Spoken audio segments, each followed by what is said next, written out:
നമസ്കാരം ഗൈസ്, ഞാൻ നിങ്ങളുടെ സ്വന്തം എസ് ബി. അപ്പോൾ നമ്മുടെ പൃഥ്വിരാജിന്റെ ആടുജീവിതം ഇന്നലെ ഞാനും ബിഗ് സ്ക്രീനിൽ കണ്ടു. അപ്പം ഈ സിനിമയെ പറ്റി ഒറ്റ വാക്കിൽ പറയുകയാണെന്നുണ്ടെങ്കിൽ ഒരു pure international stuff from Mollywood എന്ന് വേണം പറയാൻ. സിനിമാറ്റോഗ്രഫി, അതുപോലെ അതിന്റെ മേക്കിങ്, അതിന്റെ ആക്ടിങ്, അങ്ങനെ എല്ലാ സംഭവങ്ങളും എല്ലാത്തിലും ആ ഒരു ക്ലിയർ ഇന്റർനാഷണൽ ക്വാളിറ്റിയാണ് ഈ സിനിമ പുലർത്തിയിരിക്കുന്നത്. അപ്പം ഒരു ഓസ്കാറിലേക്ക് പോകാൻ മാത്രം മലയാളത്തിന്റെ അഭിമാനത്തോടു കൂടി ഓസ്കാറിന് മുന്നിൽ വെക്കാൻ പറ്റുന്ന തരത്തിലുള്ളൊരു സിനിമയാണ് ഈ ആടുജീവിതം. അപ്പം ഈ സിനിമയിലെ അഭിനയത്തിന് നമ്മുടെ പൃഥ്വിരാജിന് ഓസ്കാർ കിട്ടി എന്ന് പറഞ്ഞാലും എനിക്കൊരു അത്ഭുതമില്ല. കാര്യം എന്താന്ന് വെച്ചാൽ ഈ സിനിമ ഇന്നലെ കണ്ടപ്പോൾ ഒറ്റ വാക്കിൽ പറഞ്ഞാൽ സ്ക്രീനിൽ കണ്ട പൃഥ്വിരാജിനെ ആയിരുന്നില്ല. ആടുജീവിതം എന്ന നരകയാതന അനുഭവിച്ച, അല്ലെങ്കിൽ ആടുജീവിതം നമ്മൾ വിളിക്കുന്ന നരകയാതനകൾ അനുഭവിച്ച നജീബിക്ക, ഞാൻ ആദ്യമായിട്ടൊരു മനുഷ്യനെ ഇക്ക എന്ന് വിളിക്കുന്നത്, അതും ഫുൾ സ്നേഹത്തോടെ, നജീബിക്ക എന്ന മനുഷ്യനെ തന്നെയാണ് സ്ക്രീനിൽ ഞങ്ങൾ കണ്ടത്. അപ്പം എൻ്റെ അമ്മയാണെങ്കിലും ക്ലിയർലി അത് പറഞ്ഞു. ആ ഒരു മുടി വളർത്തിയ സീനിൽ മുടിയൊക്കെ വളർന്ന് കാട് കയറി അദ്ദേഹം വിരൂപനായി മാറിയ അഭിനയിക്കുന്ന ആ സീനുകളിലൊക്കെ ക്ലിയർലി നജീബിക്ക തന്നെയായിരുന്നു. അപ്പം പൃഥ്വിരാജ് എന്ന നമ്മുടെ നടൻ, അദ്ദേഹത്തെ എങ്ങനെ പറയണമെന്ന് എനിക്ക് അറിയാൻ മേല. പൃഥ്വിരാജ് എന്ന് പറയുന്ന നടൻ നജീബ് എന്ന മനുഷ്യനായിട്ട് പരകായപ്രവേശം ചെയ്തു എന്നേ ഞാൻ ഈ സിനിമയെപ്പറ്റി പറയുള്ളൂ. കാര്യം ആ സ്ക്രീനിൽ ഫസ്റ്റ് ഷോട്ട് തൊട്ട്, അതായത് എയർപോർട്ടിൽ ഇദ്ദേഹം വന്നിറങ്ങുന്ന ഫസ്റ്റ് ഷോട്ട് തൊട്ട് സ്ക്രീനിൽ ഞാൻ കണ്ടത് ആ നജീബ് എന്ന് പറഞ്ഞ മനുഷ്യനെ തന്നെയായിരുന്നു. അപ്പം ഈ സിനിമ കാണാൻ പോകുന്നേരം ഞാൻ ഒരുപാട് ഇതിനെപ്പറ്റി വീഡിയോസ് കണ്ടിരുന്നു. അതായത് പ്രമോഷനോ കാര്യങ്ങളൊന്നും തന്നെയല്ല, ആ നജീബ് എന്ന് പറഞ്ഞ മനുഷ്യൻ അദ്ദേഹത്തിന്റെ അനുഭവങ്ങളെ പറ്റി പറഞ്ഞ ചെറിയ വീഡിയോസ് ഞാൻ കണ്ടിരുന്നു. ഡ്യൂറേഷൻ കുറഞ്ഞ, അതായത് I wanted to see it in the big screen, അപ്പം ഡ്യൂറേഷൻ കുറഞ്ഞ ചെറിയ വീഡിയോസ് ഞാൻ കണ്ടിരുന്നു. അപ്പം ആ ഒരു മനുഷ്യന്റെ ജസ്റ്റേഴ്സ്, അതായത് അദ്ദേഹം എങ്ങനെയാണ് അദ്ദേഹത്തിന്റെ ഒരു നടപ്പും എടുപ്പും അദ്ദേഹത്തിന്റെ ആ ഒരു റിയാക്ഷൻസും വളരെ ഇന്നസെന്റ് ആയ ഒരു സാധു മനുഷ്യനാണ് നമ്മുടെ നജീബിക്ക.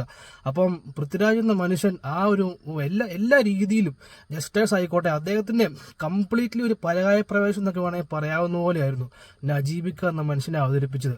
അപ്പം അദ്ദേഹത്തിന്റെ ഡെഡിക്കേഷൻ എന്നൊക്കെ പറഞ്ഞാൽ അയ്യോ, അതിന് നമുക്ക് മലയാളികൾക്ക് ഇങ്ങനെ ട്രാൻസ്ഫർമേഷൻ അല്ലെങ്കിൽ അങ്ങനെ ഒന്നും എടുത്തു വെക്കാൻ സംഭവം ഇല്ലായിരുന്നു.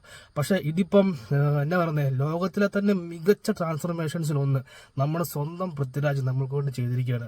അപ്പോൾ നിങ്ങൾ ഈ ട്രോളിലും അതുപോലെ പോസ്റ്റുകളിലും ഒക്കെ ഒരുപാട് സംഭവങ്ങൾ കണ്ടിട്ടുണ്ടായിരിക്കും. അദ്ദേഹത്തിന്റെ മെലിഞ്ഞു നിൽക്കുന്ന ഫോട്ടോ അത് ഇതെന്ന് കണ്ടു കാണും. പക്ഷെ അദ്ദേഹത്തിന്റെ സിനിമയിലെ ആക്ച്വൽ ട്രാൻസ്ഫോർമേഷൻ അദ്ദേഹം എത്രത്തോളം നമുക്ക് വേണ്ടി ഇല്ലാണ്ടായി എന്ന് ഒരു തരത്തിലും എങ്ങും കാണിച്ചിട്ടില്ല. അത് നിങ്ങൾ ആ ബിഗ് സ്ക്രീനിൽ തന്നെ കാണുന്നതാണ്. അപ്പം എനിക്ക് ഈ സിനിമ കാണുന്നതിനുള്ള ഒരു കാര്യം കൂടെ പറയാനുണ്ട്. അദ്ദേഹത്തിന്റെ ആ ഒരു ഒരു ചെറിയ സീനിലുള്ളെങ്കിൽ പോലും ആ ഒരു സംഭവം നിങ്ങളെടുത്ത് സ്റ്റാറ്റസ് ഇടുവോ അല്ലെങ്കിൽ എല്ലാവർക്കും സെൻഡ് ചെയ്യുകയൊന്നും ചെയ്യരുത്. കാര്യം ആ സംഭവം ബിഗ് സ്ക്രീനിൽ ഒരു പ്രേക്ഷകൻ കാണുമ്പോൾ മാത്രമേ ഈ സിനിമയാവുന്നുള്ളൂ. അപ്പം നേരത്തെ പ്രൊമോഷനിൽ അദ്ദേഹം പറഞ്ഞിരുന്നു, ഞാനിത് ജിമ്മിലും അതുപോലെ എവിടെയൊക്കെ പോയി ചെയ്തിരുന്നു. അപ്പം നജീബിക്ക എന്ന് പറഞ്ഞ ആ ഒരു മനുഷ്യൻ അദ്ദേഹത്തിന്റെ ജീവിതത്തിൽ ജീവിച്ച് അങ്ങനെയായി മാറിയൊരു അവസ്ഥയാണ്. അപ്പം എന്നാ പറയുന്നത്, ഒരു നോർമൽ മനുഷ്യന്, സാധാരണ മനുഷ്യന്, ഇമോഷൻസും എല്ലാം ഉള്ളൊരു സാധാരണ മനുഷ്യന് എങ്ങനെയൊക്കെയാണെന്ന് പറഞ്ഞാലും ഈ സിനിമ മനസ്സൊന്നും നോവാതെ കണ്ടിറങ്ങാൻ പറ്റത്തില്ല. അയ്യോ, ഞാനൊന്നും കൊണ്ട് കരഞ്ഞില്ലെന്നുള്ളൂ, പക്ഷേ ചെറിയ ഭാഗങ്ങളിലൊക്കെ നന്നായിട്ട് ഇമോഷണലായി ഞാനും എൻ്റെ അമ്മയൊക്കെ. അപ്പം എന്താ പറയുന്നത്, ഫസ്റ്റ് തുടക്കത്തിലൊന്നും എനിക്കിത് അത്ര ഒരു ഇൻട്രസ്റ്റിംഗ് ആയിട്ട് തോന്നിയില്ല. പക്ഷേ ഈ സിനിമയിൽ നമ്മൾ ട്രെയിലറിലൊക്കെ കണ്ടിരിക്കുന്ന ആ ഒരു അദ്ദേഹം കണ്ണാടി നോക്കുന്ന ആ ഒരു സീനുണ്ട്. അയ്യോ, ആ ഒരു പൃഥ്വിരാജ് എന്ന നടന്റെ ഒരു റേഞ്ച് നമ്മൾ മനസ്സിലാക്കുന്ന ആ ഒരു സീനിലാണ്. രോമാഞ്ചം. അപ്പം ആ ഒരു സീനിലാണ് അദ്ദേഹം ആ ഒരു ഷോട്ട് കണ്ടപ്പോൾ തന്നെ അത് അവിടെ തൊട്ടാണ് ശരിക്കും പറയാം എന്നെ സംബന്ധിച്ചിടത്തോളം പടം ഓണായത്. അയ്യോ, അപ്പം ഞാനിങ്ങനെ ആലോചിച്ചു, what if I am on that situation, ഞാൻ ആ അവസ്ഥയിലായിരുന്നെങ്കിൽ എന്തായിരുന്നേനെ എന്നിങ്ങനെ ആലോചിച്ചു. അപ്പം നിങ്ങളാണെങ്കിൽ പോലും ഈ സിനിമ കാണാൻ പോകുമ്പോൾ ആ അവസ്ഥയിൽ നിങ്ങളായിരുന്നു എങ്കിൽ നിങ്ങളെ സ്ക്രീനിൽ കണ്ടുകൊണ്ട് ഈ സിനിമ കണ്ടാൽ ഉറപ്പ് പറയട്ടെ, ലൈഫ് ടൈം തിയേറ്റർ എക്സ്പീരിയൻസ് ആണ് നിങ്ങളെ കാത്തിരിക്കുന്നത്. പിന്നെ സ്ഥിരം പരിപാടി OTT-യിലെ കാണാതിരിക്കുന്ന ആൾക്കാർക്ക് എത്രത്തോളം അതിന്റെ ഒരു എക്സ്പീരിയൻസ് കിട്ടുമെന്ന് എനിക്ക് അറിയാൻ മേല. അതിന്റെ ഒരു പ്രധാനപ്പെട്ട കാര്യമുണ്ട്, ഈ സിനിമയുടെ സൗണ്ട് മിക്സിങ് നമ്മുടെ ഓസ്കാർ ജേതാവായ റസൂൽ പൂക്കുട്ടി ചെയ്തെങ്കിൽ പോലും അതിന്റെ ഒരു ക്വാളിറ്റി അദ്ദേഹമാണ് ചെയ്തത് നമുക്ക് മനസ്സിലാവും. കാര്യം തുടക്കത്തിലൊരു കാറ്റ് വീശുന്നൊരു സംഭവമുണ്ട്, പുള്ളി ഡെസേർട്ട് ചെന്ന് കഴിയുമ്പോഴത്തേനും ആ സാധനം ആ രീതിയിൽ എക്സ്പീരിയൻസ് ചെയ്യിച്ചു എന്ന് പറഞ്ഞാൽ നമ്മൾ ശരിക്കും കാറ്റിലാൻ നിൽക്കുന്ന പറഞ്ഞാൽ നിങ്ങൾ വിശ്വസിക്കാൻ പറ്റുമോ? അപ്പം നിങ്ങൾ എന്താണെങ്കിലും ഒരു അടിപൊളി തിയേറ്ററിൽ 4K theatre Dolby Atmos system ഉള്ളൊരു തിയേറ്ററിൽ നിങ്ങൾ ഈ ഉറപ്പായിട്ടും ഈ സിനിമ കാണണം. അങ്ങനെയാണെങ്കിൽ നിങ്ങൾക്കൊരു ഒപ്റ്റിമം തിയേറ്റർ എക്സ്പീരിയൻസ് ആയിരിക്കും. പിന്നെ ഒരുപാട് ആൾക്കാരുണ്ട് അതായത് മറ്റേ പറഞ്ഞ മാടപാട് കുറ്റം പറയാൻ വേണ്ടി കാണുന്ന കുറേ ആൾക്കാർ. ഞാൻ ഒന്ന് പറയട്ടെ, നിങ്ങൾ സിനിമ കണ്ടോളൂ, ഇഷ്ടപ്പെട്ടില്ലെങ്കിൽ നിങ്ങൾ ഇഷ്ടപ്പെടണ്ട, അത് മറ്റൊരാളോട് പോയി പറയണ്ട. അതായത് സിനിമ കാണാൻ ഇൻട്രസ്റ്റ് ഉള്ള ആളോട് പോയിട്ട് നിങ്ങൾ പറഞ്ഞു കഴിഞ്ഞാൽ അങ്ങനെ ആ ഒരു സിറ്റുവേഷൻ നിങ്ങൾ ഒരിക്കലും ക്രിയേറ്റ് ചെയ്യരുത്. എന്താണെങ്കിലും ഈ സിനിമയുടെ എൻ്റയർ ക്രൂ, ഡയറക്ടർ ആയിക്കോട്ടെ, അതുപോലെ പൃഥ്വിരാജ് ആയിക്കോട്ടെ, എല്ലാവരുടെയും ഇത്രയും കാലത്തെ എഫർട്ടിൻ്റെ ആ എഫർട്ടിൻ്റെ ഒരു ഇതാണ് നമ്മൾ ബിഗ് സ്ക്രീനിൽ കാണുന്നത്. അപ്പം ഈ പിന്നെ എടുത്തു പറയേണ്ട കുറച്ച് കാര്യങ്ങളുണ്ട്. ഈ സിനിമയിലെ ആ ഒരു ഹക്കീം എന്ന് പറഞ്ഞ കഥാപാത്രം, അയ്യോ, അത് ചെയ്ത പയ്യൻ്റെ പേര് ഗോകുലൻ നിങ്ങളുണ്ടെന്ന് തോന്നുന്നു. ആ പുള്ളിയുടെ ആക്ടിങ് എൻ്റെ മോനെ, പൃഥ്വിരാജിനോടൊപ്പം തന്നെ കിടപിടിക്കാൻ പറ്റുന്ന രീതിയിൽ ചെയ്ത് വെച്ചിട്ടുണ്ടെന്ന് വേണം പറയാൻ. പുള്ളി കുറച്ചേ സിനിമയിലുള്ളൂ, കുറച്ച് സ്ക്രീൻ സ്പേസേ പുള്ളിക്കുള്ളൂ. പക്ഷെ എന്നാലും പുള്ളി ചെയ്തു വെച്ചേക്കുന്ന ആ ഒരു സീന്, പുള്ളി മരിക്കുന്നൊരു സീനുണ്ട്, അത് ഒരു സാധാരണ മനുഷ്യന് ഒരിക്കലും മനസ്സ് നോവാതെ കാണാൻ പറ്റില്ല എന്നതാണ് സത്യം. അതുപോലെ തന്നെ ബ്ലസി എന്ന് പറഞ്ഞ ഫിലിം മേക്കറിൻ്റെ ആ ഒരു ഡീറ്റെയിലിംഗ് ഒക്കെ ആണെങ്കിൽ നമ്മൾ ശ്രദ്ധിക്കണം. ഇവരിങ്ങനെ സർവൈവ് ചെയ്യാൻ വേണ്ടി മരുഭൂമി കൂടെ ഒക്കെ നടന്നു വരുന്ന സീനിൽ എല്ലാം സിമ്പിളായിട്ട് പറഞ്ഞാൽ അവരുടെ സിമ്പിളായിട്ടൊന്നല്ല, ഒരു കാര്യം എടുത്തു പറഞ്ഞാൽ അവരുടെ ആ ഒരു നാക്കിൻ്റെ വരണ്ട് ഉണങ്ങി പൊട്ടിയിരിക്കുന്ന നാക്ക് വരെ ഡീറ്റെയിൽഡായിട്ട് ചെയ്തിട്ടുണ്ട് എന്നുള്ളതാണ് സത്യാവസ്ഥ. ഞാൻ ഇന്നലെ സ്ക്രീനിൽ കണ്ടത് അതാണ്.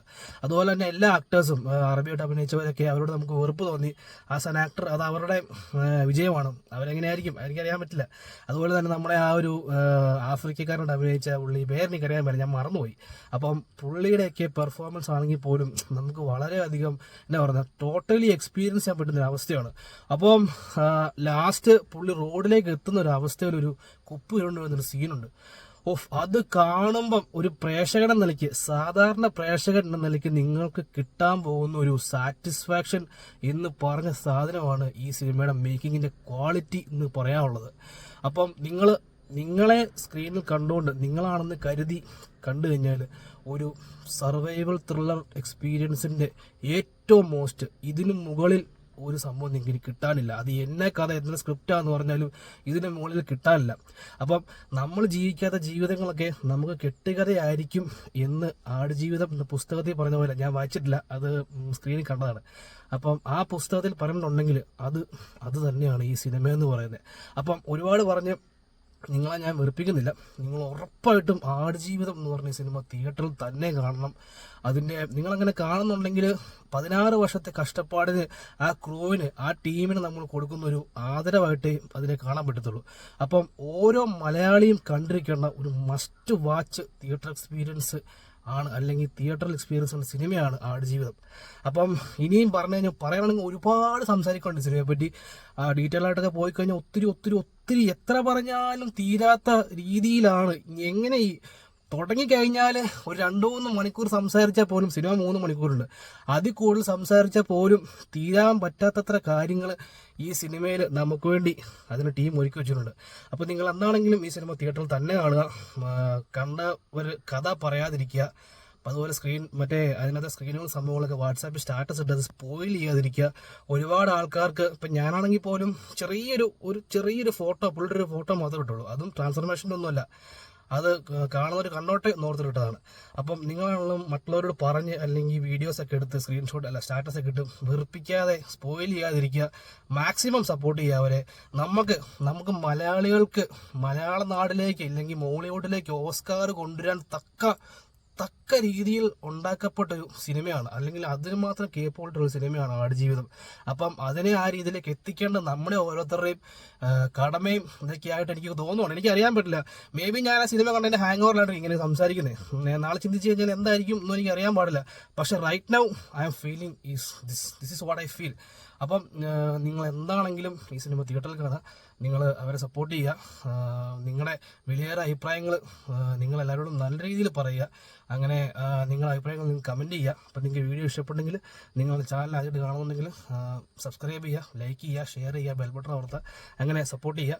അപ്പം എല്ലാവർക്കും ശുഭദിനം നേർന്നുകൊണ്ട്, ശുഭദിനമല്ല ദുഃഖ വെള്ളിയാഴ്ചയാണ്, അപ്പം ശുഭദിനം എന്നാലും നേർന്നുകൊണ്ട് ഞാൻ നിങ്ങളുടെ സ്വന്തം SB സൈനിങ് ഓഫ്.